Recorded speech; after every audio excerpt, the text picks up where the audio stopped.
welcome back. Thank you.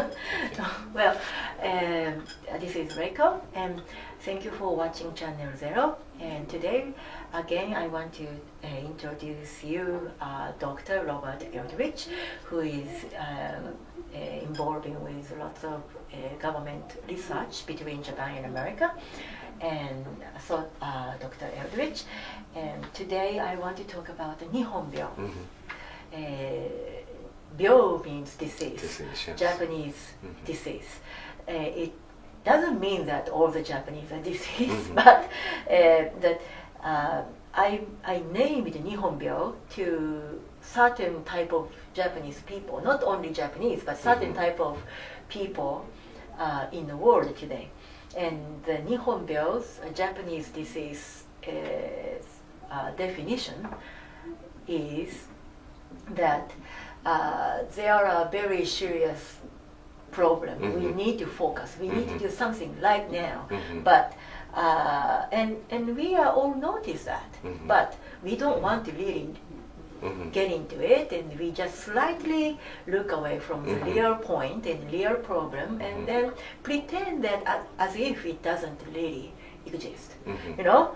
And then and Japanese people are intelligent, but when they become mass, and when they become too much caring about each other, and then and when they are really worrying about what will happen, or what will happen to me if I say that, or if I dig into this problem, what awful will come out. Let's not talk about that. Let's not touch that. And then they don't have courage to really discuss or talk or do something about real problem which we need to focus right now. Therefore, the problem getting worse and worse and worse, and now it's really becoming a big issue. But still, many people in Japan are ignoring, you know, try not to look at it and pretend that they are happy and they are doing okay and their nice lifestyle will, you know, go on, will carry on, and there is no real problem. And that's Nihonbyo. That's Japanese disease. And it's not, this phenomenon is not actually in Japan. It's in all over the world right now. So American can be Nihonbyo, Japanese disease, or other non-Japanese people can be Nihonbyo as well. But what do you think about some American people who is Nihonbyo at this moment, and also what is the real issue? What is the real problem happening in America that all the American, right or left, doesn't matter, all the Americans have to seriously look at it right now? Well, let's see, I don't live in the United States, so I'm not there on a daily basis to really get the pulse of my fellow countrymen. But last year I went back to the United States twice, and I had some quality time traveling around the country, meeting with a lot of people of all walks of life and all political views and whatnot. When I heard President Trump's inauguration speech, I had a bunch of different concerns. One, that it read less as an inauguration speech and more as a political campaign speech. The other concern I had, and it's related to that, is that it only superficially addressed the issues, I think, and it also didn't address. You mean shallow, very shallow. Very shallow, okay. Yeah. And it also, to me, didn't address what some of the real issues are. And so, on a shallow basis, talking about struggling families and things like that, but how are they struggling? He doesn't. I don't believe he truly understands. Because he's rich? He's rich and removed from things, and in a completely different seat, not as a worker, but as a as essentially a CEO. The other thing that I'm concerned about is that if he doesn't truly understand the issues, the divide that existed during the election would continue to grow and grow. And one of the things I'm most concerned about is the income disparity in America, which continues to grow and grow. The wealthiest few people control a disgusting amount of the wealth in the country. So essentially, how many times different? Well, it's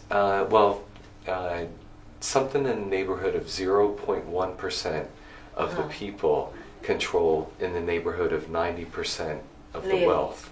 Oh my God. Okay, the average like communism. It essentially could be like that, or oligarchy.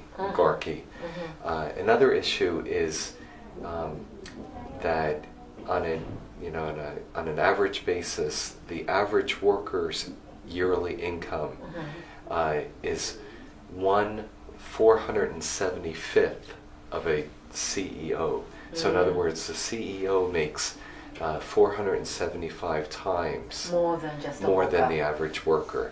And that disparity has grown and grown over the years. That's a serious issue in America, right? Very serious. But no one really look at it. Well, there were candidates that look at it. Mr. Sanders, for example, and the establishment candidate, Mrs. Clinton, essentially crushed Bernie Sanders' campaign and made it difficult to really talk about that issue.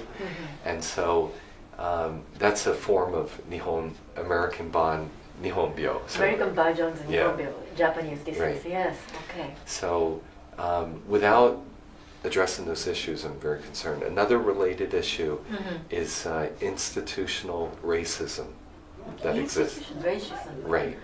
So in other words, systematically discriminating against minority groups or others.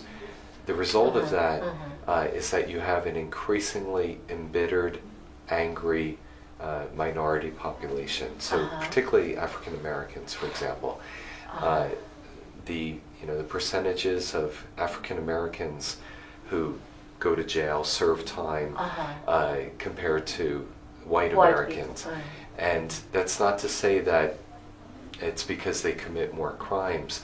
The same crimes for a black person versus a white person quite often ends in different punishments, different forms of punishment. I didn't know that. And then a significant portion of black Americans, particularly male black Americans, are in jail when really they should be afforded the opportunity to go to college. And as you know, college expenses are now astronomical. Yes, yes. So again, Mr. Sanders called for free tuition for public universities, and the costs were not insignificant, but not large either. And unfortunately, that was derailed as well.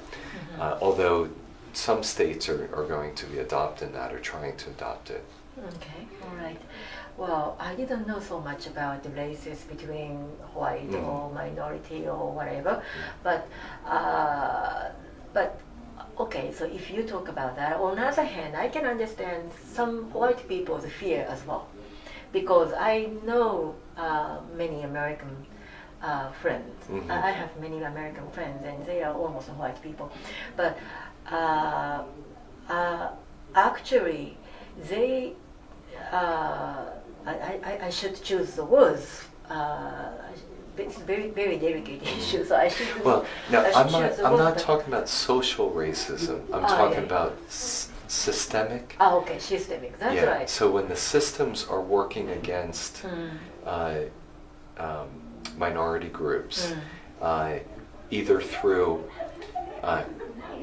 omission Right. or commission. So in Right. other words, they were forgotten or there were targeted programs against them. Right. Just to give an example, school systems, Right. particularly inner cities, aren't getting the attention and the money that's required. In the city of Detroit, Michigan, for example, which was the heart of the American industry, is essentially, Right. it's been gutted. I heard a speech by a young high school girl yesterday from Detroit, and she was talking about how there are 4,000 high school age youth in her community.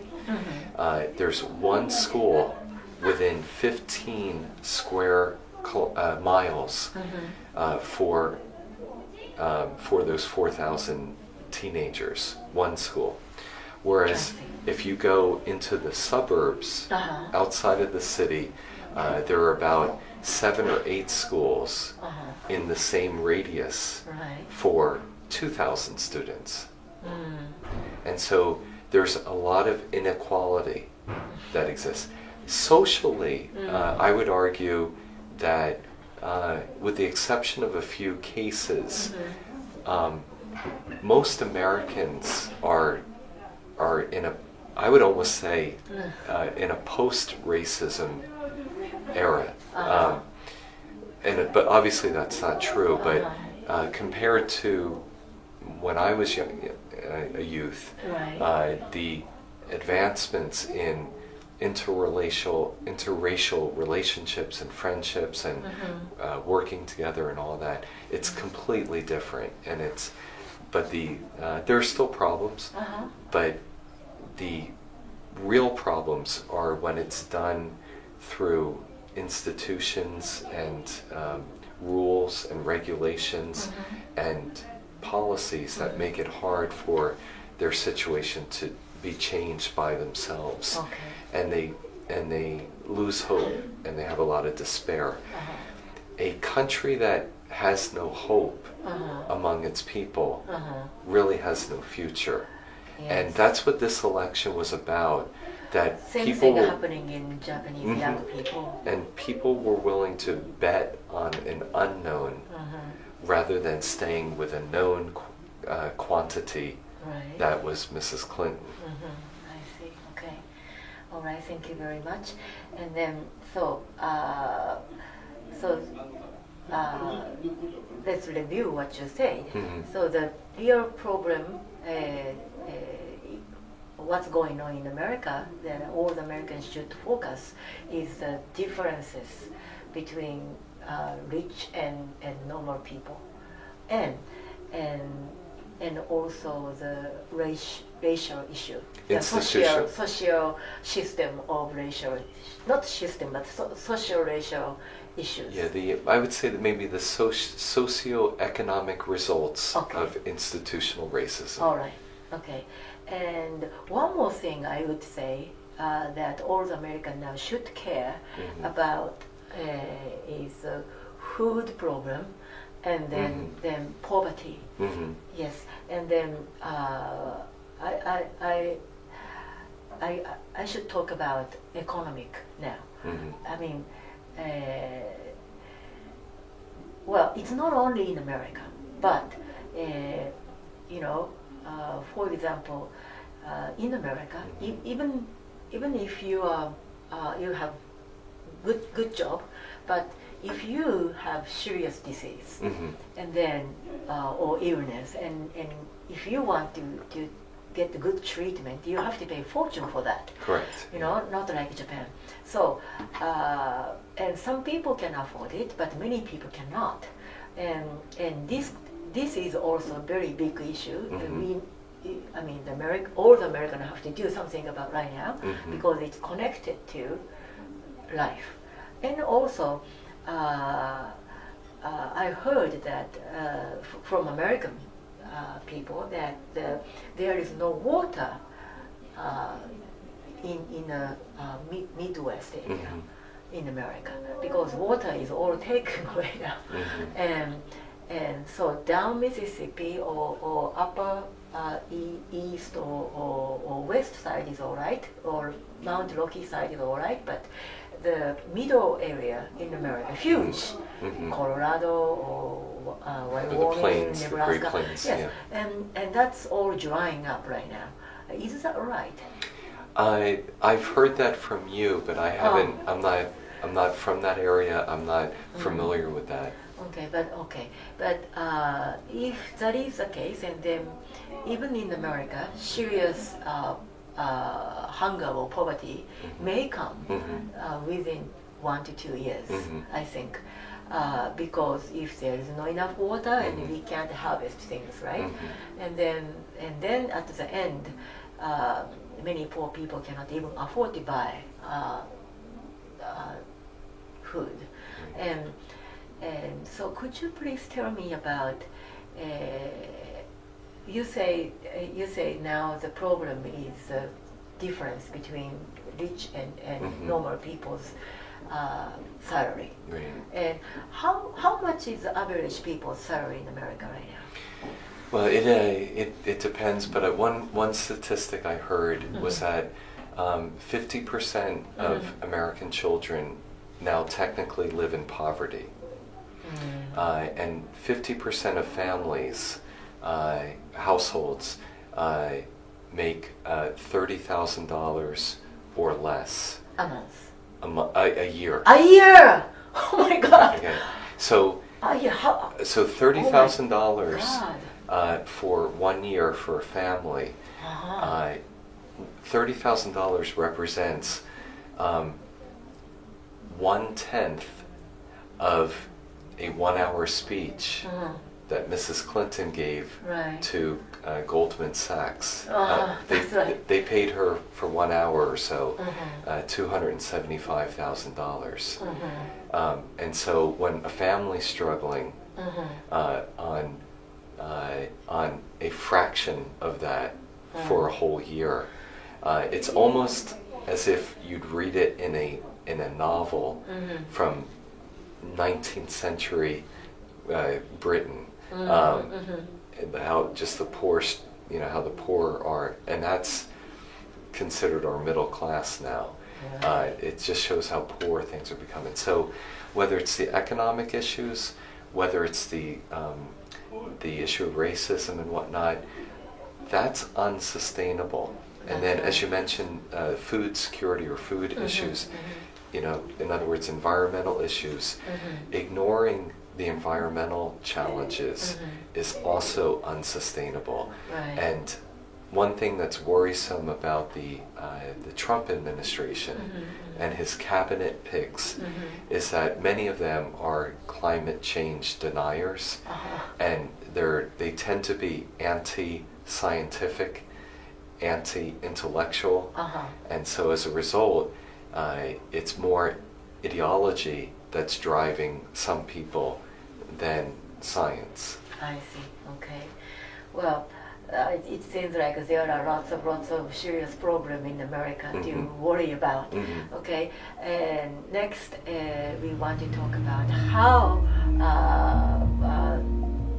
Mr. Trump can, deal with this kind of urgent problem issue, which we need to do something about right now.